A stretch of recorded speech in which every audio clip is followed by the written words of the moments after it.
As the school semester winds down, odds are good that more students than ever will graduate from high school this year in the U.S. According to reports published by the National Center for Education Statistics and America's Promise Alliance, 81% of the class of 2012 graduated on time. The APA called the figure a momentous threshold, attributing the rise in part to the closings of over 600 so-called dropout factories from 2001 to 2012. The 2012 data is the latest available. Now, the APA defines a dropout factory as a school where 12th grade enrollment is 60% or less of the 9th grade enrollment 3 years earlier.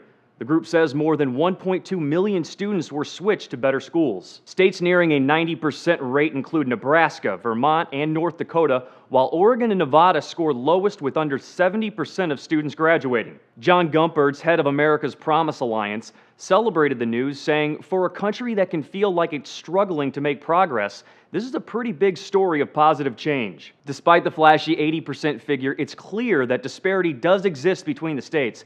In Nevada, just under 25% of students with disabilities graduated, while Montana saw over 80% of those students get a diploma. And an even greater problem could be absenteeism. The Washington Post says in D.C., truancy in elementary school has dragged down overall school performance and graduation rates, and has sent students into academic tailspins from which they never recover. For these students, Secretary of Education Arne Duncan said, "Ultimately, what our children need isn't a little bit more of the same.